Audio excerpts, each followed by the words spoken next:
bom dia. Meu nome é Caio, eu sou aluno da UTF-PR. Eu estou aqui com o Iago e eu vou entrevistá-lo para um trabalho semestral da matéria Qualidade de Vida no Trabalho.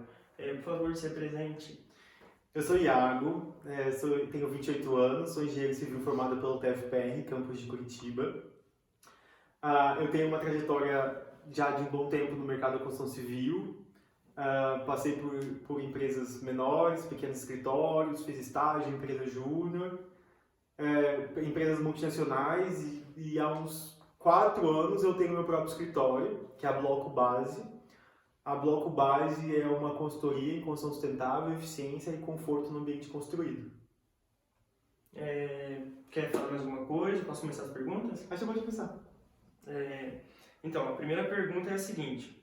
Considerando o contexto pandêmico e o mundo pós-pandemia, como você enxerga o modelo home office no ramo da engenharia civil? É um modelo que veio para ficar? Como esse modelo de trabalho impactou na forma de trabalho? Eu acho que essa pandemia veio quebrar um tabu muito grande no mercado da construção civil especificamente, que é um mercado muito antiquado. Quando a gente fala dos mercados de todas as engenharias, o modelo da construção civil é o mais engessado, que é menos propício a inovações.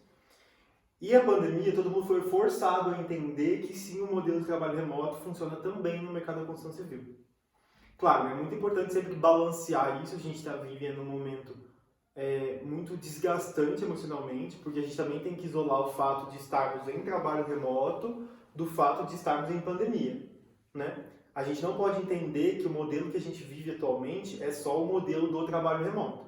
Porque uma pessoa que trabalha remotamente, ela também sai para o bar com os amigos, ela vai correr, ela vai no shopping, ela vai viajar, ela tem uma vida que acontece, né? Agora a gente está no momento que as pessoas estão se isolando, né, socialmente, deviam estar se isolando, e também estamos trabalhando em casa, então existem fatores adversos dessas duas situações.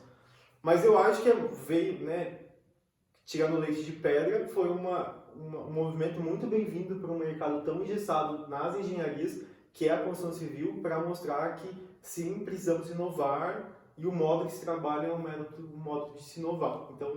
Então sim, está funcionando e está funcionando muito bem. A gente tem vivido nos últimos meses uma alavancada muito grande do mercado da construção civil, que já havia alguns anos que estava bastante estagnado.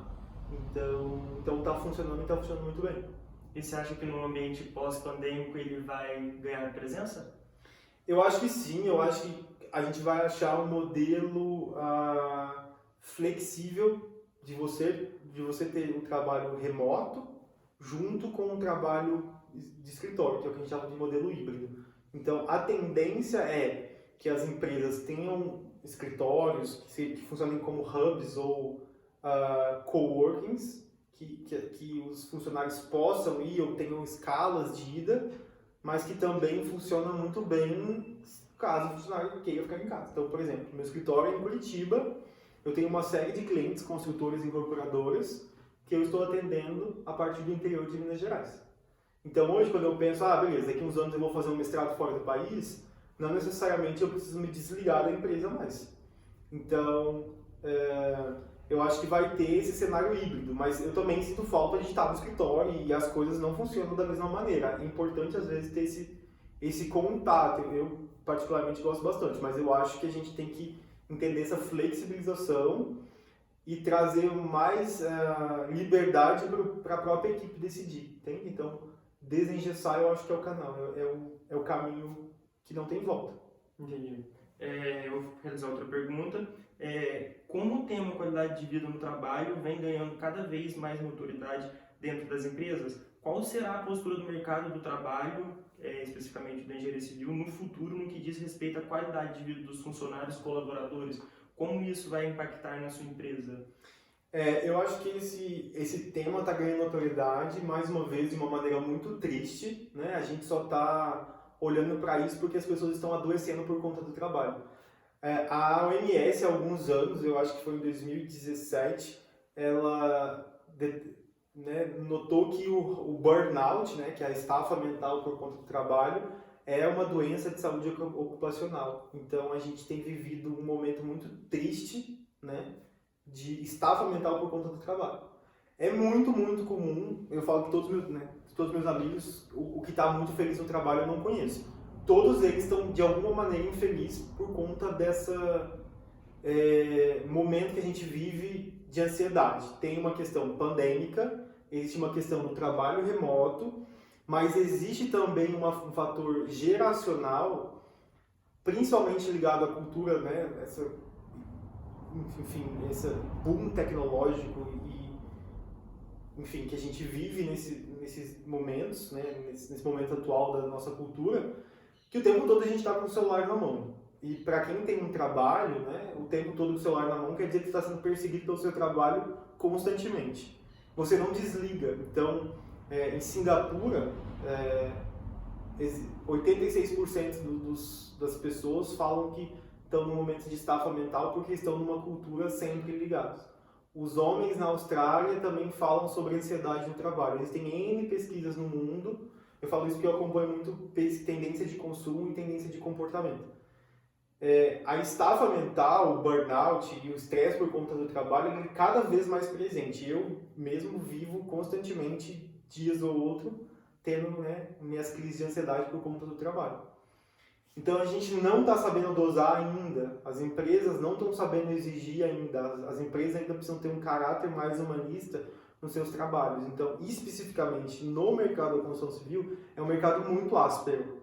Não é um mercado que as pessoas estão acostumadas a exigir pouco ou a ter uma mão leve. Não existe um caráter humano muito desenvolvido.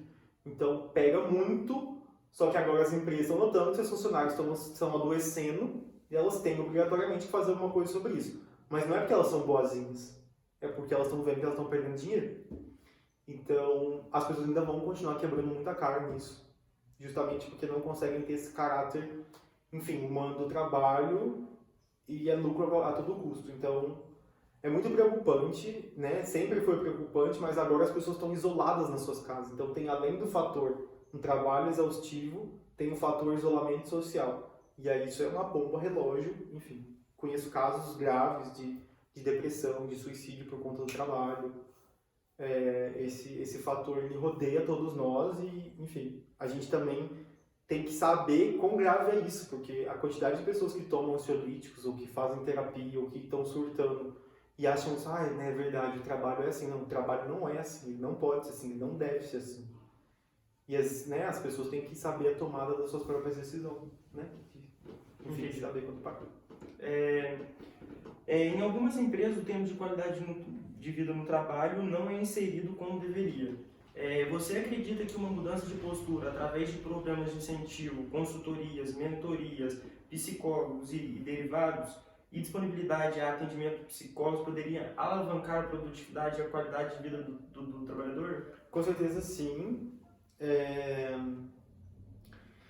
Tem vários movimentos que podem ser feitos, né? Trazer um psicólogo, trazer uma consultoria, benefícios, enfim, N coisas. Eu trabalhava numa multinacional que eu tinha N benefícios, né? Eu tinha academia, eu tinha plano de saúde mais completo, enfim, eu tinha vários benefícios, mas também eles me exigiam que eu trabalhasse 9 horas por dia todo dia. Numa cidade como Curitiba, para você gastar 2 horas por dia em trânsito já é uma grande coisa. Então imagina, você trabalha 9 com 1 hora de almoço, com mais 2 de trânsito, é 12 horas do seu dia. Você dorme 8, sobra 4 para você viver e você trabalha 10. Então eu acho que a gente tem que ter um olhar, claro, né? Como é que a gente pode mitigar isso, mas um olhar de a gente precisa fazer mudanças estruturais. E eu entendo, assim, como gestor de uma empresa, gestor de uma equipe, que trabalhar 9 horas por dia, você não consegue uma produtividade. Então eu sempre comparo. Às vezes eu trabalho 6 e às vezes eu trabalho 9 e produzo exatamente a mesma quantidade de coisa. Então eu sou muito a favor da diminuição da carga horária do trabalho, claro, mantendo o mesmo salário, porque eu entendo que trabalhos mais curtos, mais diretos, são mais produtivos. Então existe uma mudança estrutural que deve ser feita na sociedade. Claro, isso que eu estou falando está muito longe de acontecer. Mas eu vejo nos exemplos do meu próprio escritório. É muito comum eu falar, gente, hoje não vou trabalhar. E no outro dia eu trabalho ao mesmo tempo e eu compenso aquilo porque eu estou mais produtivo, porque eu tive um dia mais bem desenvolvido.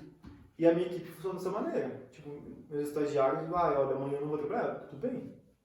Você sabe o que você tem para entregar. Então, existe essa mudança, mudança mais profunda que a sociedade brasileira ainda não está pronta para fazer, mas países como a Suécia, que reduzem a carga horária a 5 horas por dia, os benefícios estão dados, né? São dados, né? Então, sim, mas eu acho que às vezes você, pedir para o teu funcionário trabalhar 10 horas por dia e trazer um psicólogo é meio, né, uma política do pão e circo, ao meu ver, é bastante grave. E uma coisa é a pessoa, enfim, a pessoa que está na ponta entende, precisa trabalhar porque precisa alimentar a família. Mas quem está tomando essa decisão de colocar o funcionário a trabalhar 10 horas por dia, essa pessoa não está nessa condição, ela sabe muito bem o que ela está fazendo. Então, que pena que as empresas estão perdendo produtividade, mas elas são as vilãs dessa história toda. Elas que estão colocando isso. Então, e aí, às vezes querem mostrar um discurso de porque as pessoas precisam viver, as pessoas precisam comer, mas não é bem assim, né? A gente vive num país com uma desigualdade muito absurda e quem está ganhando é a pessoa mais rica, é a pessoa mais rica que está falando que essas pessoas têm que trabalhar muito. Então tem que haver esse questionamento, que eu fico feliz que a minha geração está fazendo isso, eu vejo muitas das novas empresas falando mais sobre isso, mas a gente está muito longe de, enfim, ter um caráter equitativo de justiça social, que eu acho que tem muito a ver com a produtividade da pessoa, porque as pessoas também vão trabalhar sem propósito, elas não veem os propósitos nas empresas, elas não querem estar no trabalho, elas têm que trabalhar muito, então é um ciclo de muitos vícios. Claro, trazer um psicólogo ajuda, mas é um problema muito complexo. Exatamente. É só a ponta do iceberg de um problema maior. A pequeniníssima ponta. No ramo da engenharia civil, quais são as práticas de qualidade de vida são adotadas com maior frequência, que você mais presenciou? Essas práticas tendem a continuar sendo adotadas ou podem se tornar obsoletas com o passar do tempo? As práticas são essas que eu comentei, né? Que tipo assim, um afago na dor, né? Tipo, um plano de saúde, um benefício de academia, ou o próprio benefício financeiro, tudo. Mas a gente está muito longe de fazer as mudanças que, no meu ponto de vista, são necessárias, são mudanças estruturais no trabalho, em como as pessoas trabalham, como é que esses organismos empresariais se organizam. Eu não acho que vai mudar, infelizmente eu não tenho tanta esperança assim que vai mudar ou que vai mudar no curto prazo. Eu acho que essas práticas tendem a continuar. Claro, elas são bem-vindas, né? O plano de saúde é bem-vindo, né? Um benefício de academia é bem-vindo. Acho que as empresas que estão fazendo diferente, de fato, né? Que estão olhando para isso de uma maneira um pouco mais profunda, elas ganham mais os jovens se sentem mais atraídos por ela. Então, os melhores, né, perfis, os melhores profissionais, eles tendem a ir para esses lugares que estão falando sobre mudanças estruturais, né? Então eu vejo, por exemplo, eu abri um programa de estágio no meu escritório, que eu tive 110 currículos para uma vaga de estágio. E aí tinha currículos assim, de todas as capacidades. Assim, meu escritório é um escritório muito pequeno, enfim, não tem paga um salário justo, mas também não é nada, ai meu Deus, né? Tô feliz na vida. Mas eu vi muitas pessoas falando sobre, eu me conectei com o propósito do negócio, eu me conectei com a mensagem que vocês passam. Isso vai, graças a Deus, tende a aumentar, né? Enfim, os jovens que estão aí no mercado, eles vão acabar migrando os melhores talentos para esses ambientes mais saudáveis. Mas é uma mudança que leva um certo tempo. Dentro da sua empresa, você acha que tem que ter alguma mudança ainda para melhorar ainda a vida de um funcionário ou você acha que é um... Claro que tem. A gente é uma empresa muito jovem, né? De 3 anos de operação e 4 anos se a gente contar o tempo de planejamento. Mas uma empresa muito jovem, que até pouco tempo eram 2 pessoas, o nosso primeiro processo seletivo de contratação falou sobre diversidade e falta de inclusão social nos ambientes de trabalho. Então já é um grande passo. Mas eu ainda olho pra gente e falo, nossa, a gente ainda tem muito a caminhar. Tem coisas que é mudanças culturais, que não me geram custo. Então, tipo assim, eu colocar identidade de gênero nas assinaturas dos e-mails, eu fazer uma campanha que paute a igualdade de gêneros e cores e créditos dentro do ambiente de trabalho, não me custa nada. E já é um mega passo, é um passo de mudança cultural, né? Mudança, enfim, do que os coaches gostam de dizer, mudança de mindset. Existem mudanças e benefícios que eu não consigo ainda, por ser uma empresa muito pequena, por ter um fluxo de caixa que não é uma multinacional, eu não consigo dar para o meu funcionário o melhor plano de saúde. Eu não consigo ter um auxílio creche, eu não consigo ter, enfim, auxílios parentais de mais de 6 meses. Eu não consigo fazer um monte de coisa. E isso tem a ver com o estágio de maturação do negócio e com o fluxo de caixa que eu tenho. Existem muitas coisas que a gente já avaliou que a gente precisa fazer. Tudo que não envolve custo, ou a gente já fez ou a gente não sabe disso ainda. Então, ainda existem muitas provocações que a gente precisa fazer e muitas das melhorias, infelizmente, eu preciso de uma maturidade de planejamento, financeira, de negócio, para eu poder implantar ainda.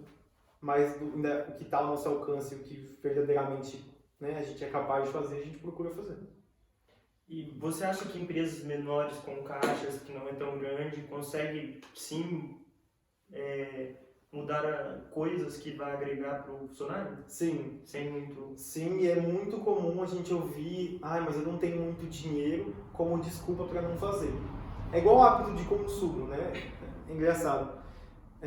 Quando começou a se falar sobre vegetarianismo e veganismo, as pessoas falavam assim, gente, mas é muito caro, eu não tenho dinheiro, não sei o quê.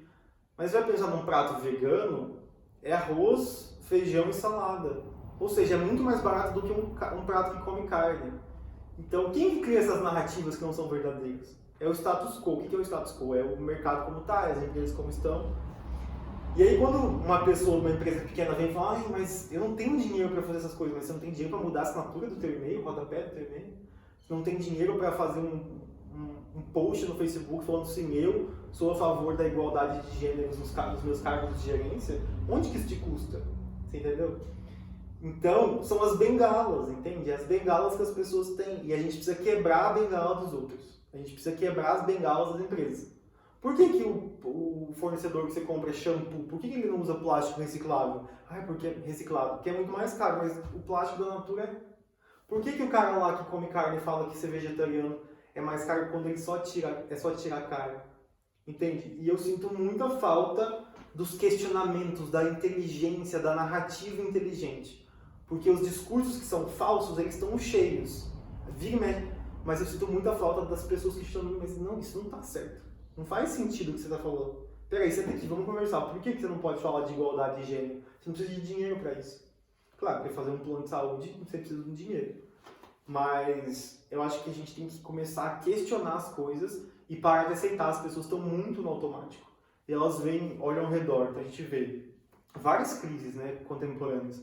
A crise do trabalho, do burnout da estafa, a crise do meio ambiente, da sustentabilidade, do resíduo urbano. A gente está passando por um momento que a concentração de renda está aumentando, o índice Gini do Brasil está piorando, e as pessoas não estão se questionando isso. Então é muito curioso, né? As pessoas falam sobre sustentabilidade, mas ao mesmo tempo elas estão consumindo ainda plástico. Elas falam sobre sustentabilidade, mas elas não estão se importando de onde vem o café delas. Elas falam sobre sustentabilidade, mas elas ainda não estão comendo carne. Isso são só exemplos de a gente precisa se questionar, a gente precisa questionar tudo, porque muitos dos discursos são falsos, a maioria dos discursos são falsos. Então quando uma empresa fala assim, eu não consigo fazer isso, eu sou muito pequenininha, mas por que você não consegue fazer um e-mail diferente? Por que você não... É mudança de postura, são mudanças estruturais que as pessoas não estão dispostas a fazer, porque dá trabalho, dá muito trabalho, tudo isso que eu estou falando que parece simples, dá trabalho, porque você tem que se mexer. Até pouco tempo atrás, eu não entendi qual era, né, o que as pessoas trans tinham tanto a falar. O que as pessoas trans sofriam tanto no ambiente de trabalho. Mas você tem que mexer a bunda, você tem que ir lá ver o que as pessoas trans passam. Entende? Você precisa... Quando a gente fala... Existe um método que chama Design Thinking, que é um método de solução de problemas complexos. Google se inspirou nisso para criar a metodologia de desenvolvimento de processo. É uma ferramenta super aclamada. O primeiro... etapa do Design Thinking é o que a gente chama de processo de empatia. É você se colocar na posição dos outros, você calçar o calçado do outro. E a gente tem que passar mais por esse processo, o processo da empatia, né? de se empatizar pelas causas. E até o ponto de vista de simpatizar e questionar. Não, mas espera aí, o que você está falando não faz sentido. E existe um outro movimento, que é o movimento das empresas B, que ele fala assim, ó, o seu maior poder de voto é o seu dinheiro. Então, como que você fala sei lá, para o boticário que ele deve reciclar mais? Você para de comprar do boticário. Como é que você fala, Natura, reciclar o plástico não é suficiente, eu quero mais. Você para de comprar da Natura. Aí você vai comprar da Lush, que nem embalagem tem. E a Lush é uma marca caríssima, mas tem uma marca na esquina que é super barata. Então a gente tem que entender aonde a gente está dando aval. O nosso dinheiro dá aval. Quando você compra da JBS ou da BRF, que estão aumentando a fronteira agrícola para biomas sensíveis como Pantanal ou Amazônia, você está validando esse tipo de atitude. Então, enquanto você compra da BRF, você está dizendo, BRF, você está certinho. Então, essa é uma mudança estrutural que a gente tem que fazer. Tem mais alguma coisa a agregar? Eu acho que não. Então, acho que é isso. Muito obrigado quem assistiu e até a próxima.